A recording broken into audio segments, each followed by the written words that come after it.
Islamic short status کو subscribe کریں، like کریں، کمنٹ کریں اور شیئر کریں۔ بیل آئیکن کو دبانا مت بھولیں۔ ارارا کو گھوڑے پر ڈالے ہوئے جب وہ دو حبشی اتنی دور نکل گئے جہاں انہیں تعقب کا خطرہ نہ رہا تو انہوں نے گھوڑے روک لیے۔ لڑکی ایک بار پھر آزاد ہونے کو تڑپنے لگی۔ حبشیوں نے اسے کہا کہ اس کا تڑپنا بیکار ہے، اب اگر اسے وہ آزاد بھی کر دیں تو وہ اس ریگستان سے زندہ نہیں نکل سکے گی۔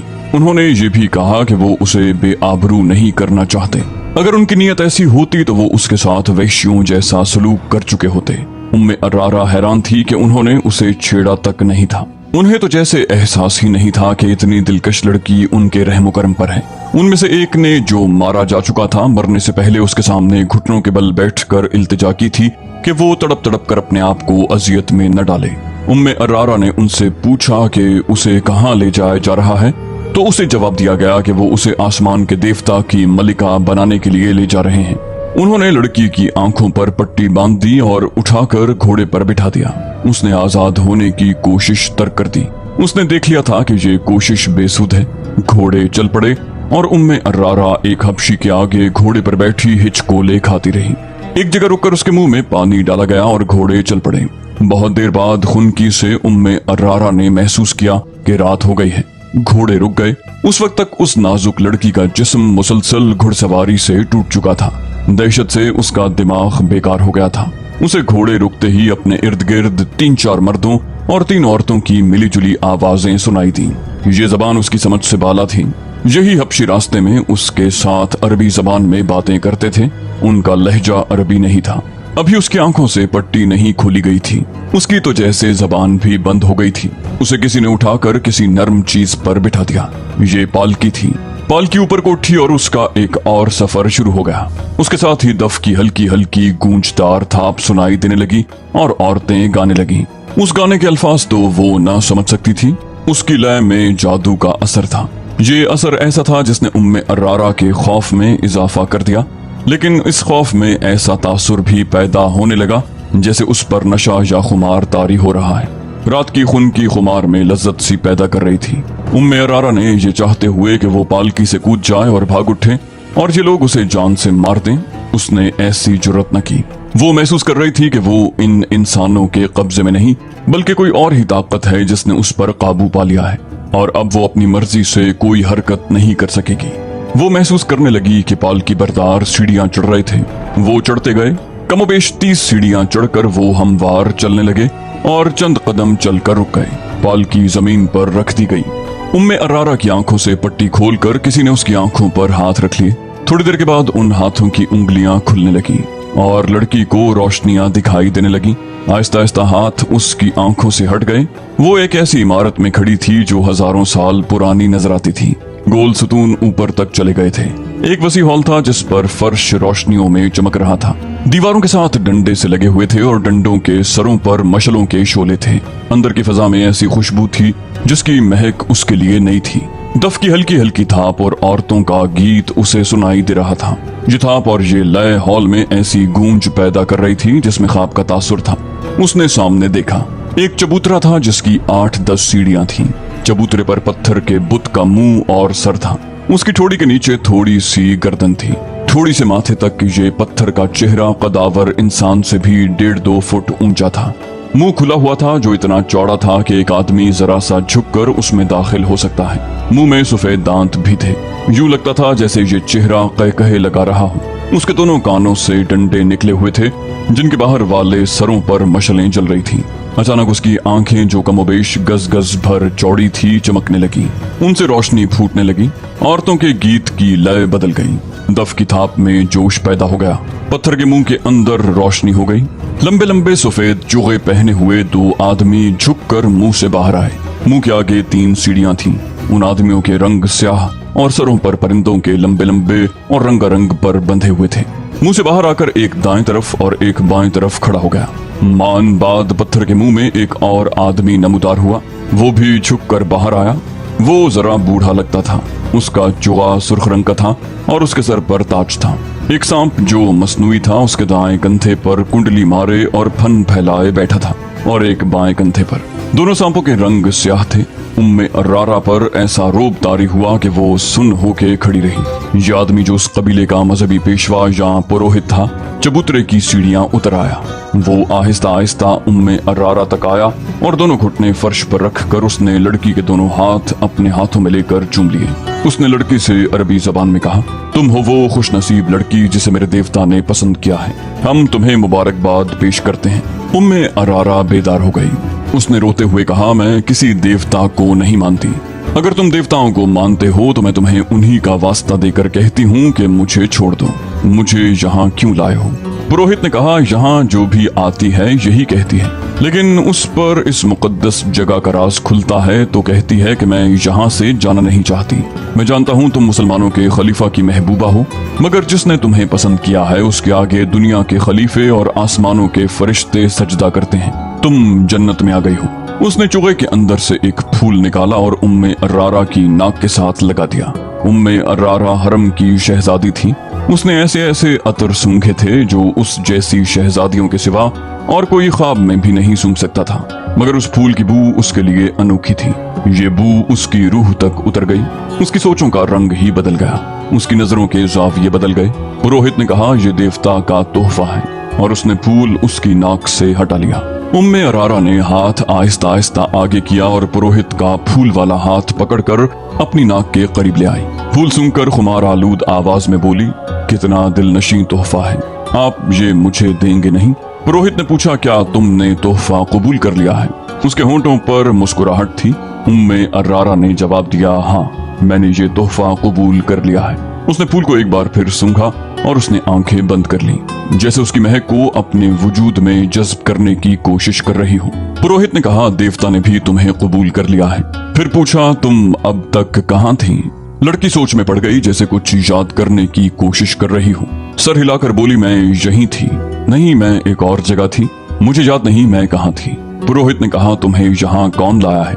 उम्मे अर्रारा ने जवाब दिया, कोई भी नहीं, मैं खुद आई हूँ। पुरोहित बोला, तुम घोड़े पर नहीं आई थी? लड़की ने जवाब दिया, नहीं, मैं उड़ती हुई आई हूँ। पुरोहित बोला, क्या रास्ते में सहरा और पहाड़ और जंगल और वीराने नहीं थे? लड़की ने बच्चों की सी शोखी से जवाब दिया, नहीं तो, हर तरफ सब्जाजार और फूल थे। पुरोहित बोला, तुम्हारी आंखों पर किसी ने पट्टी नहीं बांधी थी? लड़की ने जवाब दिया, पट्टी? नहीं तो, मेरी आंखें खुली हुई थीं और मैंने रंग बिरंगे परिंदे देखे थे, प्यारे प्यारे परिंदे। पुरोहित ने अपनी जबान में बुलंद आवाज से कुछ कहा। उम्मे अर्रारा के अकब से 4 लड़कियां आईं। उन्होंने उसके कपड़े उतार दिए। वो मादरजाद नंगी हो गई। उसने मुस्कुराकर पूछा, देवता मुझे इस हालत में पसंद करेंगे? पुरोहित ने कहा, नहीं, तुम्हें देवता के पसंद के कपड़े पहनाए जाएंगे। लड़कियों ने उसके कंधों पर चादर सी डाल दी, जो इतनी चौड़ी थी कि कंधों से पांव तक उसका जिस्म मस्तूर हो गया। उस चादर के किनारों पर रंगदार रस्सियों के टुकड़े थे। चादर आगे करके उन टुकड़ों को गांठें दे दी गईं और चादर निहायत मौजूं चुगा बन गई। उम्मे अर्रारा के बाल रेशम जैसे मुलायम और स्याही माइल भूरे थे। एक लड़की ने उसके बालों में कंघी करके उसके शानों पर फैला दिए। उसका हुस्न और ज्यादा बढ़ गया। पुरोहित ने उसे मुस्कुरा कर देखा और घूम कर पत्थर के मुहीब चेहरे की तरफ चल पड़ा। 2 लड़कियों ने उम्मे अर्रारा के हाथ थाम लिए और पुरोहित के पीछे पीछे चल पड़ी। उम्मे अर्रारा शहजादियों की तरह चल पड़ी। उसने इधर उधर नहीं देखा कि माहौल कैसा है। उसकी चाल में और ही शान थी। औरतों का राग उसे पहले से ज्यादा तिलिस्माती और पुरसोज मालूम होने लगा। वो पुरोहित के पीछे हाथ लड़कियों के हाथों पर रखे चबूतरे की सीढ़ियां चढ़ने लगे। पुरोहित पत्थर के पहाड़ जैसे चेहरे के मुंह में दाखिल हो गया। उम्मे अर्रारा भी 3 सीढ़ियां चढ़कर पत्थर के मुंह में झुककर दाखिल हो गई। दोनों लड़कियां वहीं खड़ी रहीं। उम्मे अर्रारा का हाथ पुरोहित ने थाम लिया। मुंह की छत इतनी ऊंची थी कि वो सीधे चल रहे थे। हलक में पहुंचे तो आगे सीढ़ियां थीं। वो सीढ़ियां उतर गए। ये एक तहखाना था जहां किंदीलें रोशन थीं। उस कमरे में भी महक थी। ये कमरा कुशादा नहीं था, छत ऊंची नहीं थी। उसकी दीवारें और छत दरख्तों के पत्तों और फूलों से ढकी हुई थी। फर्श पर मुलायम घास और घास पर फूल बिछे हुए थे। एक कोने में खुशनुमा सुराही और प्याले रखे थे। पुरोहित ने सुराही से 2 प्याले भरे, एक उम्मे अर्रारा को दिया। दोनों ने प्याले होंठों से लगाए और खाली कर दिए। उम्मे अर्रारा ने पूछा, देवता कब आएगा? पुरोहित ने कहा, तुमने अभी उसे पहचाना नहीं? तुम्हारे सामने कौन खड़ा है? उम्मे अर्रारा उसके पांव में बैठ गई और बोली, हाँ, मैंने पहचान लिया है। तुम वो नहीं हो जिसे मैंने ऊपर देखा था। तुमने मुझे कबूल कर लिया। पुरोहित ने कहा, हाँ, आज से तुम मेरी दुल्हन हो।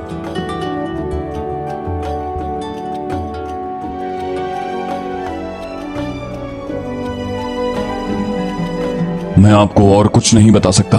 मेरे बाप ने मुझे बताया था कि पुरोहित लड़की को फूल सुंघाता है, जिसकी खुशबू से लड़की के जहन से निकल जाता है कि वो क्या थी, कहां से आई है और किस तरह लाई गई है। वो पुरोहित की लौंडी बन जाती है और उसे दुनिया की गंदी चीजें भी खूबसूरत दिखाई देती हैं। पुरोहित 3 रातें उसे अपने साथ तहखाने में रखता है। ये इंकशाफ उन 5 सूडानी हबशियों में से एक अली बिन सुफियान के सामने कर रहा था, जिन्हें उसने खलीफा के मुहाफिज दस्ते में से निकाला था। ये 5 उसी कबीले में से थे जिस कबीले के वो 4 थे जिन्होंने उम्मे अर्रारा को अगवा किया था। अपने साथ ले जाकर अली बिन सुफियान ने उन 5 से कहा था कि चूंकि वो उसी कबीले के हैं जो तीसरे साल के आखिर में जश्न मनाता है और वो छुट्टी पर जा रहे थे, इसलिए उन्हें मालूम होगा कि लड़की किस तरह अगवा हुई है। उन 5 ने कहा कि उन्हें अगवा का इल्म ही नहीं है। अली बिन सुफियान ने उन्हें ये लालच भी दिया कि वो सच बता दें तो उन्हें कोई सजा नहीं दी जाएगी।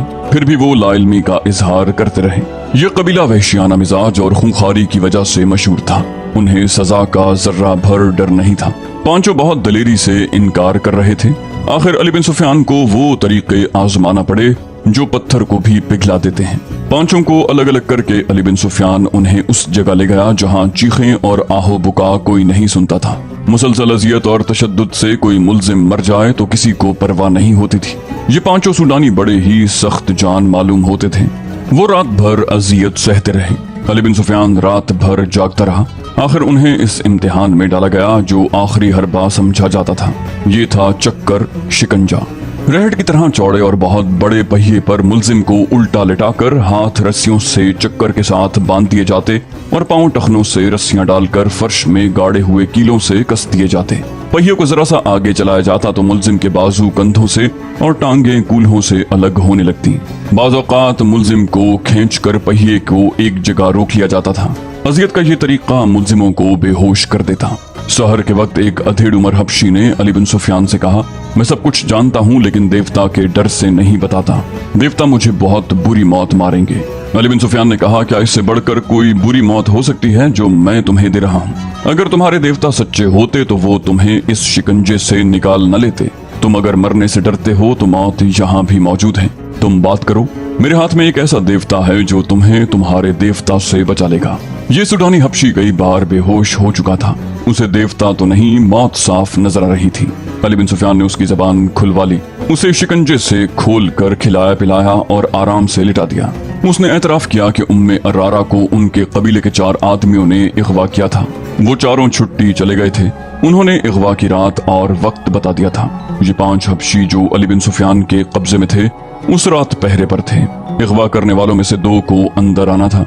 उन्हें बड़े दरवाजे से दाखिल करने का इंतजाम उन्होंने किया था और उन्हें अगवा और फरार में पूरी मदद दी थी। उस हबशी ने बताया कि उस लड़की को देवता की कुर्बान गाह पर कुर्बान किया जाएगा। हर 3 साल बाद उनका कबीला 4 रोजा जश्न मनाता है, लेकिन लड़की अपने कबीले की नहीं होती। शर्त यह है कि लड़की गैर मुल्की हो, सफेद रंग की हो, ऊंचे दर्जे के खानदान की हो और इतनी खूबसूरत हो कि लोग देखकर ठिठक जाएं। अली बिन सुफियान ने पूछा, तो इसका मतलब ये है कि हर 3 साल बाद तुम्हारा कबीला बाहर से एक खूबसूरत लड़की अगवा करके लाता है? सूडानी हबशी ने जवाब दिया, नहीं, ये गलत है। 3 साल बाद सिर्फ मेला लगता है। लड़की की कुर्बानी 5 मेलों के बाद यानी हर 15 साल बाद दी जाती है। मशहूर यही है कि हर 3 साल बाद लड़की कुर्बान की जाती है। उसने अपने बाप के हवाले से वो जगह बताई जहां कुर्बानी दी जाती थी। पुरोहित को वो देवता का बेटा कहता था। जहां मेला लगता था उससे 1.5 मील जितनी दूर एक पहाड़ी इलाका था जहां जंगल भी था। ये इलाका ज्यादा वसी और अरीज नहीं था। उसके मुताल्लिक मशहूर था कि वहां देवता रहते हैं और उनकी खिदमत के लिए जिन और परियां भी रहती हैं। लोग इसलिए ये बातें मानते थे कि हर तरफ सहरा और उसमें जजीरे की तरह कुछ इलाका पहाड़ी और सरसब्ज था जो कुदरत का एक उजूबा था। ये देवताओं का मस्कन ही हो सकता था। उस इलाके में फिरौनों के वक्तों के खंडर थे। वहां एक झील भी थी जिसमें छोटे मगरमच्छ रहते थे। कबीले का कोई आदमी संगीन जुर्म करे तो उसे पुरोहित के हवाले कर दिया जाता था। पुरोहित उसे जिंदा झील में फेंक देता जहां मगरमच्छ उसे खा जाते। पुरोहित उन्हीं खंडरों में रहता था। वहां एक बहुत बड़ा पत्थर का सर और मुंह था जिसमें देवता रहता था। हर 15वें साल के आखिरी दिनों में बाहर से एक लड़की अगवा करके लाई जाती जो पुरोहित के हवाले कर दी जाती।